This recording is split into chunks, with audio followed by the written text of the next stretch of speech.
Thanks for staying with us on the conversation. And today we'll be looking at new roads project in Ojo axis of Lagos State. This is a transformative initiative improving infrastructure, easing transportation, and of course boosting economic activities in that region. Lagos State Governor Babajide Sanwo-Olu recently inaugurated strategic highways and 4 major roads in Amuwo, Odofin local government area and Oriade LCDA. And these roads are Old Ojo Road, Phase 1, Irede Road, Navy Town Road, and Mumuni Adio or Buba Marwa Road. These roads are not just about movement. They enhance intermodal transportation, linking the Lagos Blue Line rail, bonded terminals, and key jetties, ensuring seamless connectivity for residents and businesses. Joining us this morning to have this conversation, we have Victor Okunola. He is the Community Development Committee Chairman of Oriade LCDA, and also Prince Akinsemoyin Abdullah Salami. He is also the CDC Chairman Amuwo Odofin. You're both welcome onto the program. Thank you. Okay, I'll begin with you, Mr. Victor Okunola. I'd like you to tell us about the access before this transformative infrastructure development. In fact, we have to thank Mr. Governor for what he has done in our area. The roads were not accessible. Even pedestrians walking on the road, they hardly find it easy for them to walk on the road. But Mr. Governor made a promise before his coming on board that he will make sure that he reactivates the road, which he did, which materialized yesterday, and we were able to commission it. The road, they were so bad. They were not accessible at all. They were not motorable? Yes. Okay. So what did that do for the economic it growth really of that affected area? the economic development in that area. Because most people selling goods, they find it difficult even for them to bring motor to that place for their goods to come in. Okay, for the transportation back and forth of their goods. It was somehow difficult. Okay. But now that they have made it, there is free flow of traffic there. You know, we really enjoy it with the beautiful light. In fact, they've just restored Satellite back to its original position. Oh, okay. Because when Satellite Town was built, if one is standing at the gate of Oriade, you can easily tell who is coming from V-Niger. That's also person. The type of light they put there now remind us when we came into Satellite Town newly. Yes. Okay, before I ask you the next question, we have a clip of Mr. Governor at yesterday's event.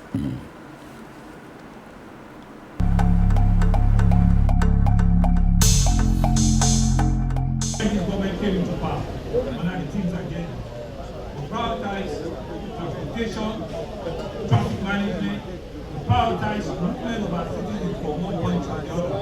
And I'm happy that we continue to keep that promise that we're giving to each and every one of you. We know that with improvement in the movement, your social and economic life will be improved upon. You can commute amongst yourself quicker, faster, and better. You can commute on your business to your residence, to your places of work, to your places of abode at short notice, and that's what we've done. Old Ojo Road runs parallel to the Lagos Badagry Expressway, so you can see that it's a strategic relief for the Lagos Badagry Expressway, and so it's a road that we believe will change life.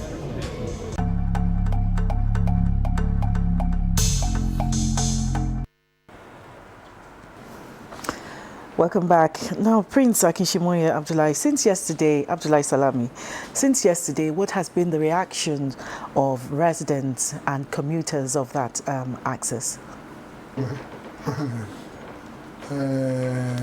Let me start by saying, even before yesterday, it has been nice having all this network of roads in our local government. Beside the one commissioned yesterday, let me call your attention to the one connecting from Badagry Road to Amuwo, Odofin, whereby you can link Oshodi. Okay. I'm telling you, so that you don't need to go through my two before you go to Oshodi. I tell you, my people have been so happy. Oh, okay. I had people that say since that bridge has been opened, they've never know where my two is. So what are we talking about? Ordinarily, road network is the hallmark of any mega city.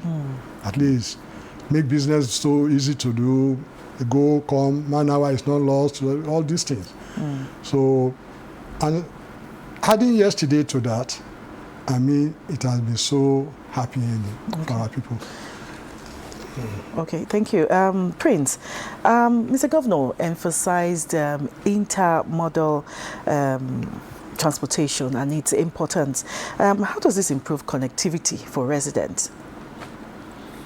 Well, it helps the residents a lot because formerly to get out of that place was a bit difficult. Like the one he mentioned. Was a bit difficult. With the introduction of the blue rail and all these things that they put in place. How do they connect? I'd like you to tell us how these intermodal transportation connect: rail, jetties, and of course the BRT buses. Well,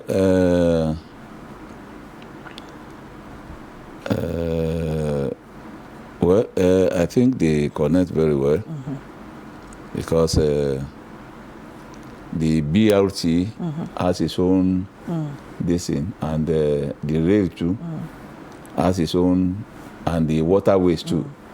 So they are well connected. Okay. Okay. So what I would like you to also know that, look, since you mentioned earlier that the roads were not habitable before. Were not accessible. Were not accessible, sorry.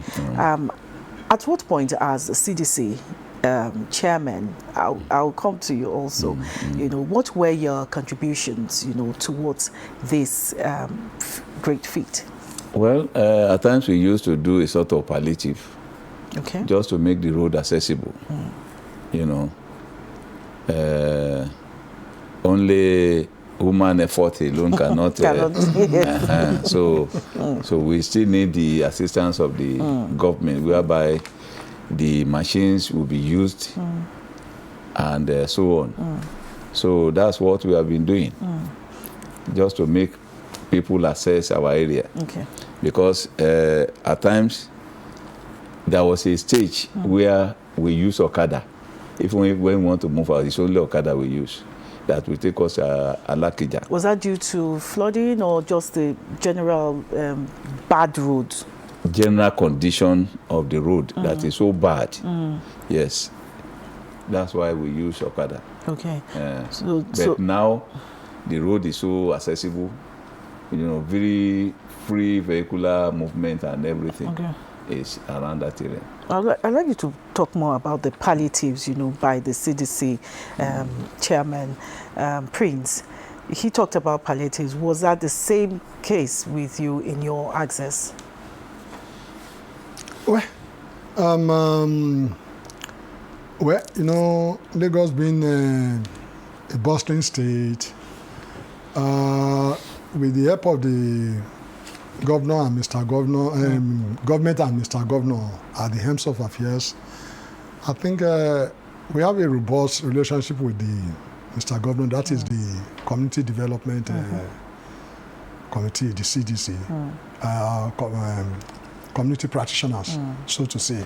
We have a robust relationship with Mr. Governor, and through our relationship, we are able to highlight some of these things that we have been mentioning. The road is not accessible, this and this. On our own, what do we do? Look at it, if there is a way we can do a palliative, putting plank for people to cross. To cross over. At times, put sand, rubbles here and there for people to manage. Like, governor is doing his best, but you know, there is still more to be done. Like, we are talking of road network. If you are coming from Oshodi, once you get to Ijesha, there's a way you can pass through that Lost Choosing, coming into the Amuwo Odofin. Okay. That is one. Then if you go beyond that, you get to Second Rainbow. There's a way you can still get to connect again, going to Festac, Alakija, and what have you. Okay. So, with the little the government is, the one the government has done now, I'll tell you, the community people and we, the practitioner, we are proud of Mr. Governor, and we continue to proud of him. Okay. Beyond these road projects, are there any other upcoming infrastructure developments that, you know, one should expect? We are expecting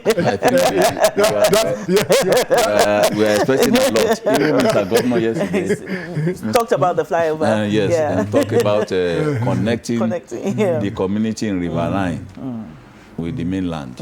Okay. And he said he's coming back to the office for them to make a study, special to look into how they can link that place. Okay.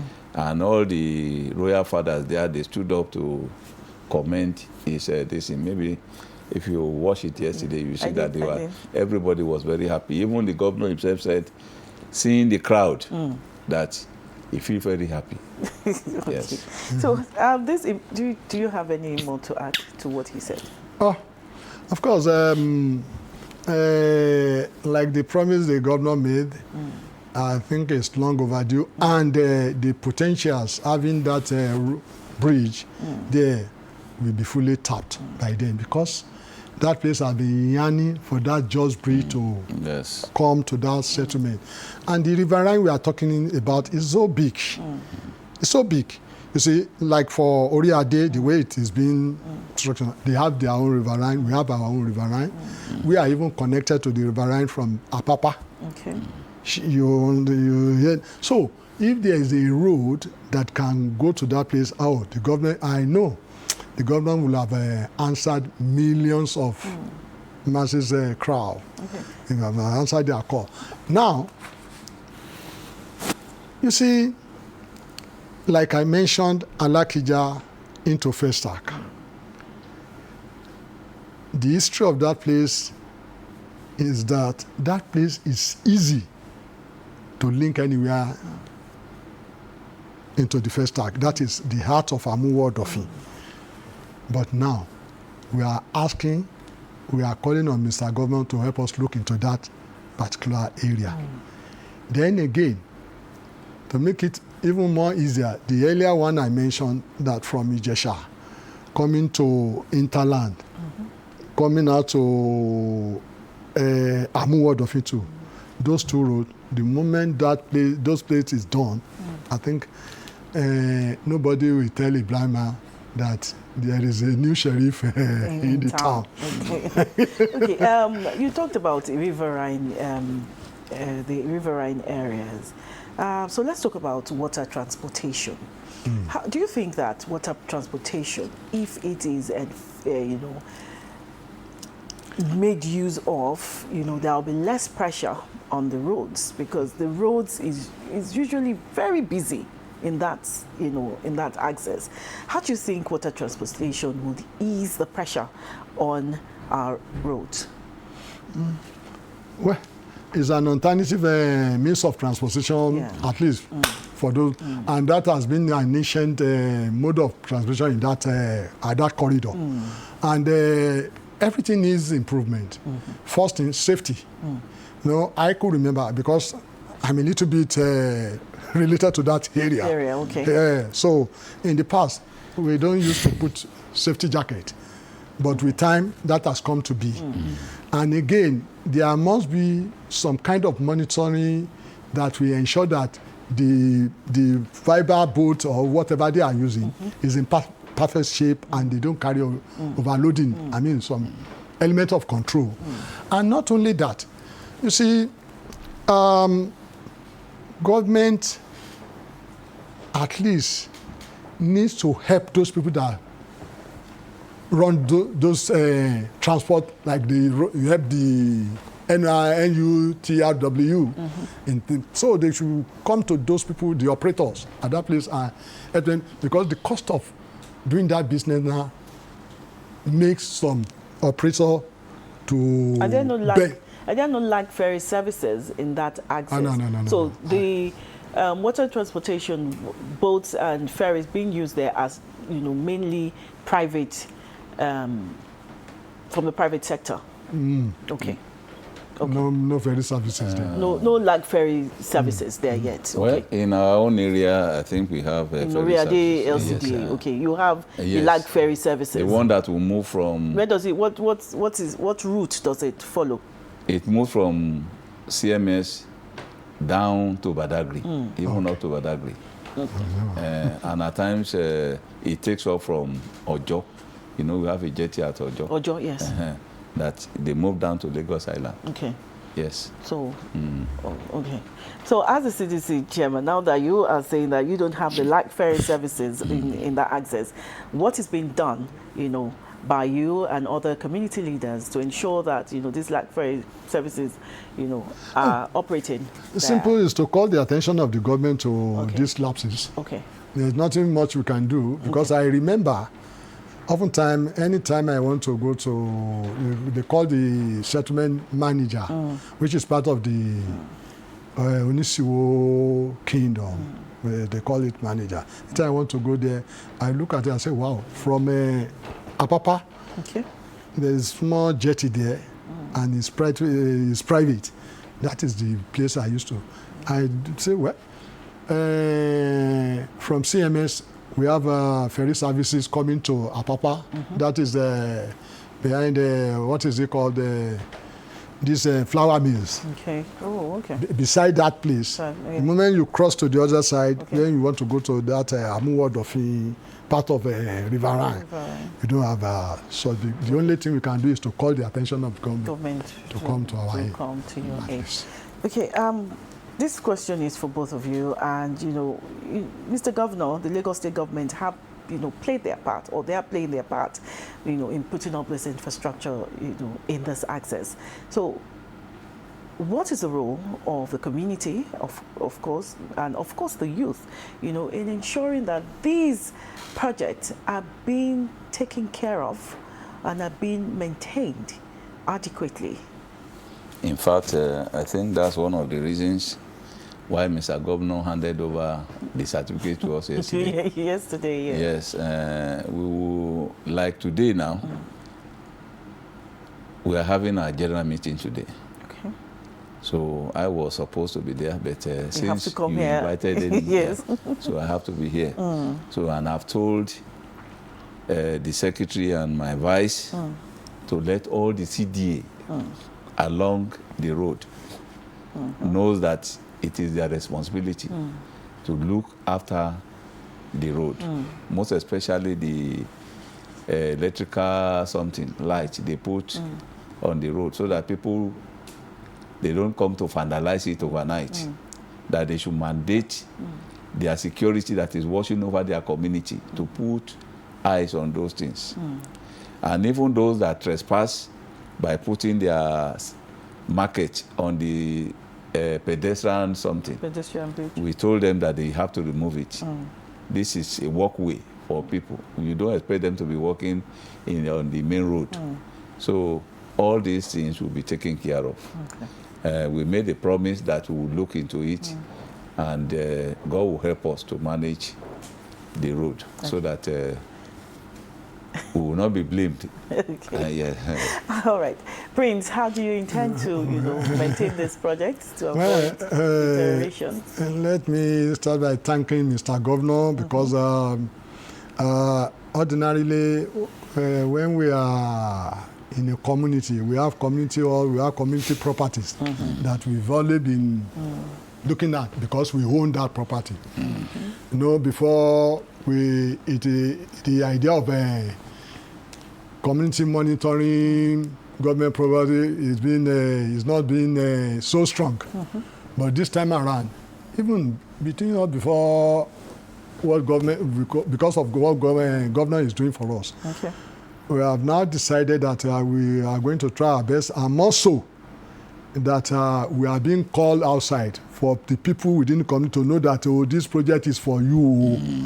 Now we have a certificate to show that we can call our people, look, whatever it takes, we are going to protect those projects. Sure. And because I know we have a security different form that you can use. Let me give you an example, like the bridge that we are talking about. Okay. Even though the governor did not come there, any official did not come here to come and officially open it, but it has been used.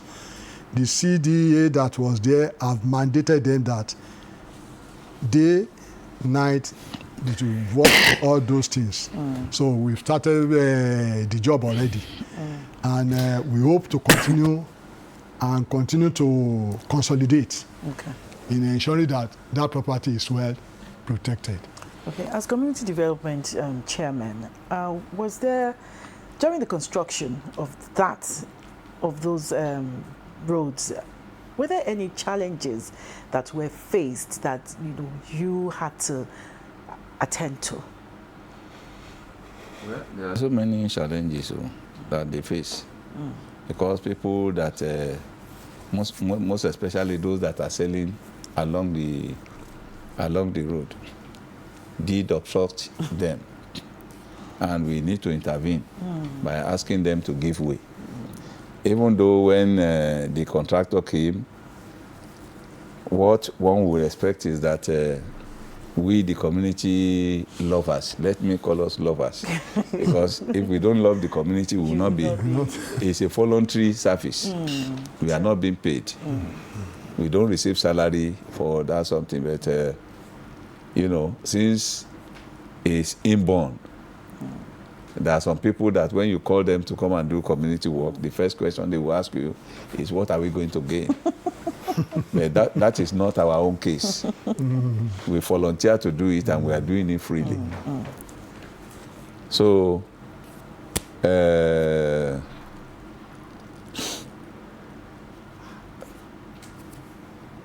we're talking about the challenges faced during the construction. So, all these challenges, like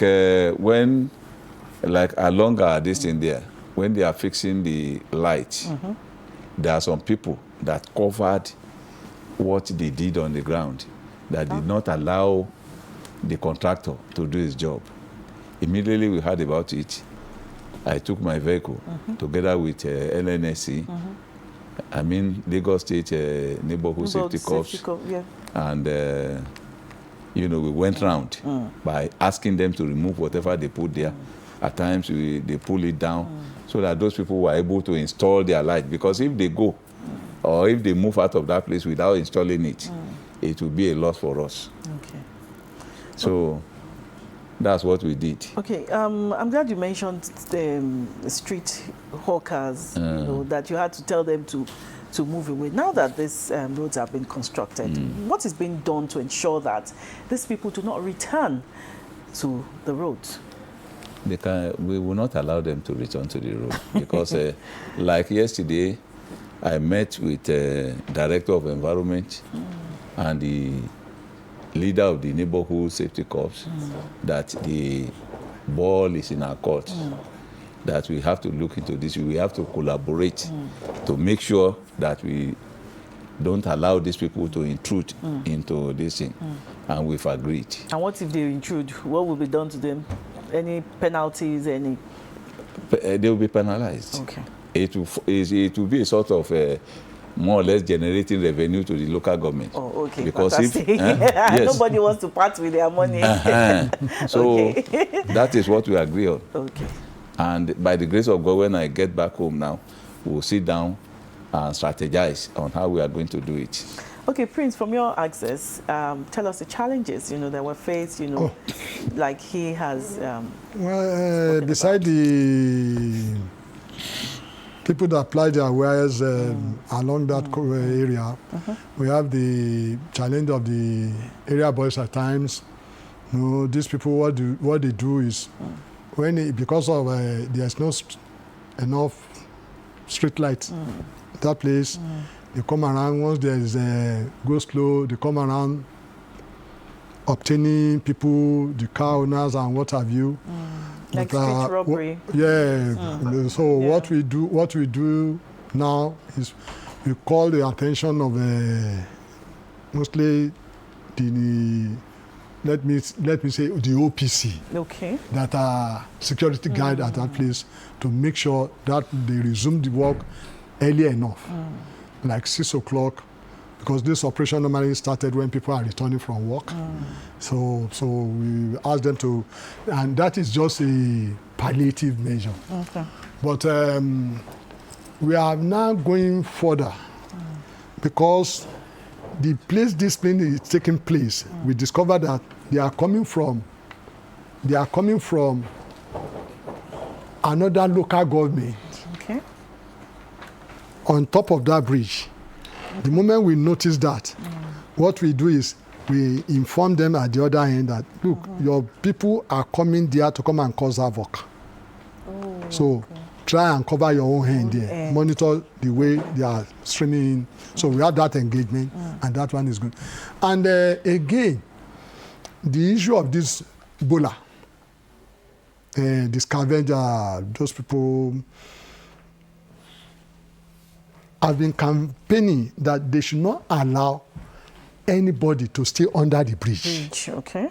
Because it's a soft spot for anybody that want to cause maybe any, let me say, terrorists. Whereby when you are there, they can easily drop a bomb and go away. So I've always been campaigning that they should not allow them to stay anywhere near that area. Project. Okay. So I think that is what we have been doing so far. Okay. And like you rightly said, I agree that the government can put signposts there that this and this is not allowed. Well, people will still. So if you do this, the human factor will always defy. They have to pay dearly for it. Yes, I like that. I like that. They'll pay dearly for it. Okay, Prince, you spoke extensively about the riverine areas, which is where you are familiar with. What are the major challenges of people living in the riverine areas in Amuwo, Odofin? I know most time when we have meetings, assuming peradventure that meeting wants to take place, let's say around 4 in the evening, the complaint will come when we want us to return back to our area. We cannot go by this in the night and that. And the challenge is predominantly movement. It limits their movement. That is number one. Number two, it make trade a little bit difficult. Okay. There are more or less limited things you can carry across the water with the kind of boat they are using. Okay. So, for that reason, development at the riverine itself is a little bit low.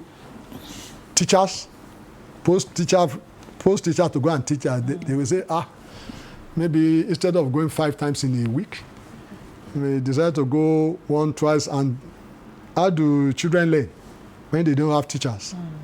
And even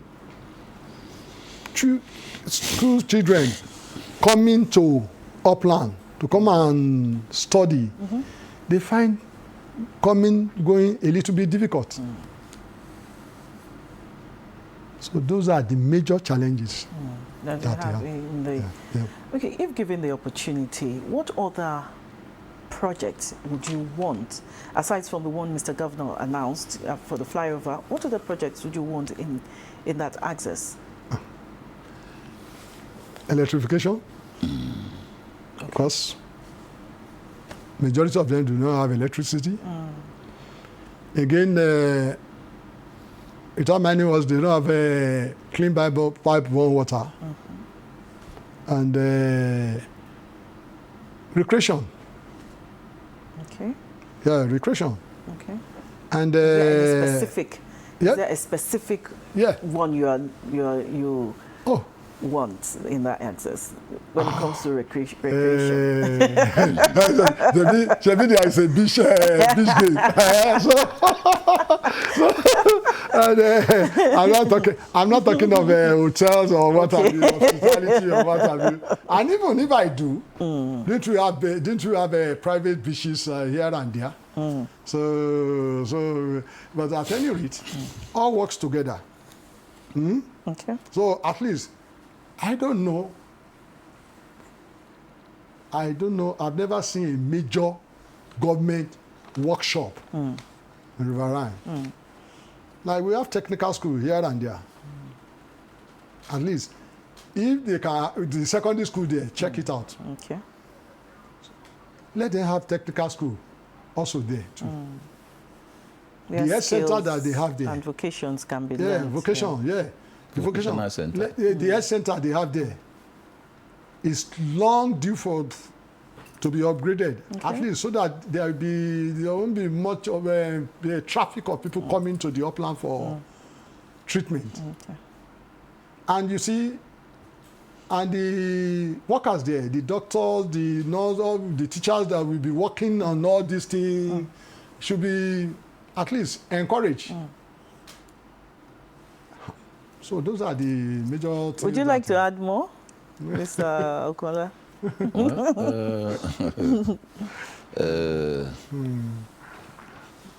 Well, like he said, the health centers there has to be reactivated. Upgraded? Upgraded, No, is it upgraded or reactivated? There are two things. Yeah, upgraded. Upgraded. Yes, Okay. yes, Upgraded. upgraded. Oh, okay. And you can find that, like Mr. Governor promised, I pray that Mr. Governor will be able to act fast on that bridge across the something, because the royal fathers, they used to keep their vehicle at the jetty, then take flying boats down to their place of abode, which is not, it's not convenient for them, and to majority of people living across the river there. And there are a lot of times when there will be boat mishap, that there will be accidents, a loss of life will be lost, and all these things. So those are the issues we have to look into. If probably government can provide a ferry that can be conveying people instead of using that small something, and at times they used to overspeed the individual boats they are using in a bid to make more money. And when they overspeed, there can be accident anywhere. So I pray that if government can please assist us by creating a ferry. I know the indigenes there may not like it because they are making money with their small boats. And as soon as you bring that jetty there, ferry there, then they will not be able to make as much. They can work together. They can work in collaboration. Are you sure they'll be able to do that? Okay, talking about indigents and residents of that access. Yesterday, during the ceremony, residents were happy. They commended Governor Babajide Sanwo-Olu. Let's listen to some of this.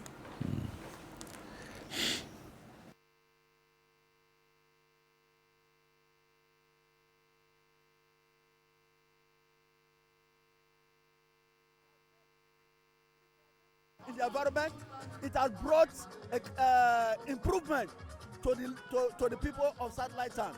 As a matter of fact, it is one of the greatest achievements that we have received in a period of his tenure as the governor of Lagos State for a higher position. We've been experiencing bad roads here, and It's been long that we've been looking for this kind of opportunity. Businesses have improved. Businesses have improved, you know, unlike before where nothing was happening. Nothing was really happening in satellite town, but everything is, you know, satellite town is becoming like what it used to be. Because now residents are so happy, we can go in and come out at will, unlike before that we spend hours on the road with bad roads and all whatnot. Okay, that was some residents, you know, bearing their view about the newly inaugurated road. So, just before we go, what message do you have for residents of Ojo and Oriade LCDA regarding this new development? Well, the message I have for them is for them to ensure that the infrastructure is well protected. That people don't vandalize, and some of the traders there, they obey the simple instruction given to them. Like what I said, that they trespass into the pedestrian something, which we have been telling them. Because if they put their load on the pedestrian, people will be forced to walk along the road, which would not be safe. So if they are able to do that, I'm advising them to link into that area so that it will make the infrastructure decent and well protected. Okay. Prince, what advice do you have for residents? They should join out with the community practitioners to protect the projects given to them, and we should all see something and say something. And do something. So you say, you say, and then you do something. Yes, do something. So that was the message. Okay. So okay, for residents who still have, you know, maybe comments or feedback and suggestions about the road, how can they, what process can they go through? Is there any form of feedback mechanism that, you know, residents or even people in general can get through to you and then to the state government? Well, you know, you talked about when you see something, you say something. So what is the communication process? Well, in recent time, just 3 days ago, there was somebody from NTDA something claiming that a piece of land was allocated to him. And our area is covered by LBIC.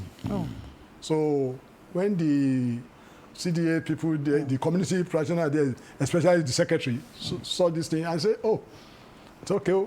He called me. The moment he called me, I said, okay, what is the problem? He narrated it. I said, okay. All I know is this place is covered by LBIC. Okay. Take this number. Meet the scheme manager. You know, I will say the communication line to get the message across when you see something is seamless because that has been put in place long before this. So anything that is going on in our axis, we have platform. We have, even as I'm sitting down, if anything is happening in my essay, the moment I open my phone, I will get the message. For me, I know where to drop. I know the ministry, the MD that I can drop the message that see something is happening. Like what is happening in our estate, they do get back to me. And if letter need to be written, I will use my office to write a letter, covering letter for that, then send it to appropriate, and action have been taken. And we have so many of that example to show. Okay, since the construction of that road, has there been any? No. Has there been any? Not been any. Price or rent? I don't know how to say. You are talking of the economic aspect of it. Yes, I'm talking about the economic aspect of these roads now. Landlords now smiling more to the banks. Well, I think that is natural. I think in our interview yesterday, I did mention it. Okay. That prices of accommodation had gone up, and you know, even the transportation at times, that used to be very high It's reduced. has reduced because of the accessibility of the road. Okay.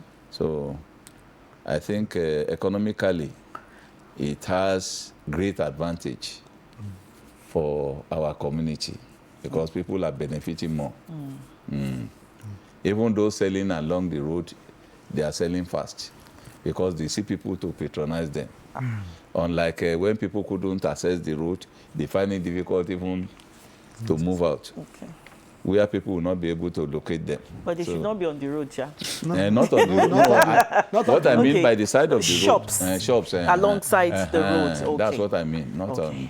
Thank you very much. We've been talking about new roads project in Ojo Access of Lagos, and we've had Victor Okunola, CDC chairman, Oriade, LCDA, and of course Prince Akinsemoyin Abdullah Salami, the CDC chairman, Amuwo Odofin. Lagos State Government, Governor Babajide Sanwo-Olu have done their bit. It is now for us to play our part.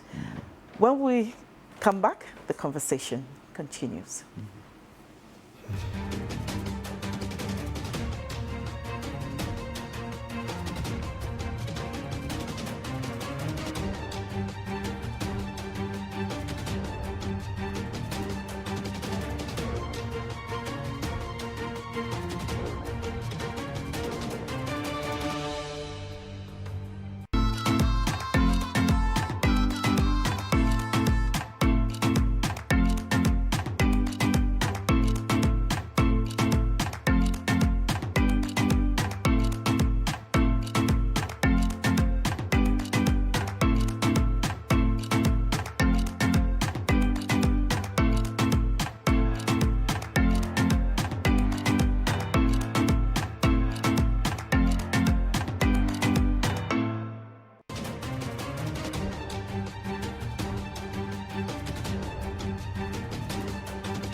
The conversation.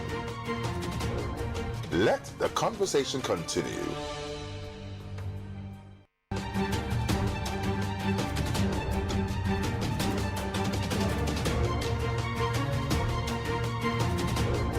Let the conversation continue.